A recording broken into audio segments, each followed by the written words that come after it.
வணக்கம். நம்ம பொங்கலுக்கு பூஜை பண்ணுறதுக்கு மஞ்சள் கொத்து செடியோடு நம்ம வாங்கியிருப்போம். பூஜை பண்ணி இப்போ 2 நாள் ஆயிடுச்சு இல்லைங்களா? இந்த மஞ்சள் நம்ம யூஸ்ஃபுல்லாக நம்ம ஏதாவது யூஸ் பண்ணணும். நீங்கள்லாம் எப்படி என்ன யூஸ் பண்ணுறீங்க அப்படின்றத என்னோட ஷேர் பண்ணுங்கள். நான் என்ன பண்ணுவேன் அப்படின்னா, இப்போ இது எல்லாத்தையும் கட் பண்ணி எடுத்துருவேன். கட் பண்ணி எடுத்துட்டு, அதுக்கப்புறமா இந்த மேலே இருக்குது பார்த்தீங்களா? அது எல்லாத்தையும் தோல் எல்லாம் எடுக்கணும். கட் பண்ணி எடுத்துட்டேன். இது காஞ்சிடுச்சுன்னா இந்த மேல் தோல் எடுக்கிறது கஷ்டம். இப்போ ஈரமாக இருக்கும்போது நல்லா ஃப்ரெஷ்ஷாக இருக்கும், ஈஸியாக எடுத்துடலாம்.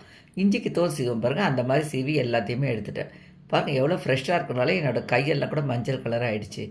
இப்போ இதை சின்ன சின்ன பீஸாக கட் பண்ணிவிட்டு வெயிலில் காய வைக்கணும். வெயிலில் காய வைக்க முடியாட்டி நம்ம ஹாலில் எப்போவும் ஃபேன் ஓடும் பார்த்திங்களா, நம்ம ஃபேன் ஓடுற இடத்துல அதை வச்சோம்னாலே நல்லா உணர்ந்துடும். அதுக்கப்புறமா மிக்ஸி ஜாரில் போட்டு நல்லா பவுடராக பண்ணிக்கலாம். அதுக்கப்புறம் ஏர்டைட் பாட்டிலில் போட்டு வச்சுக்கிட்டு நம்ம சமையலுக்கெல்லாம் யூஸ் பண்ணிக்கலாம். இந்த மாதிரி தான் இந்த மஞ்சளை நான் வருஷம் வருஷம் யூஸ் பண்ணிக்கிட்டு இருக்கிறேன். நமக்கு இப்போ கூட கடையில் கிடைக்கும். இன்னும் கூட வாங்கி கூட நம்ம இந்த மாதிரி காய வச்சு ரெடி பண்ணிக்கலாம். இந்த டிப்ஸ் உங்களுக்கு யூஸ்ஃபுல்லாக இருக்கும்னு நினச்சிங்கன்னா சேனலை லைக் பண்ணி சப்ஸ்கிரைப் பண்ணிக்கோங்க.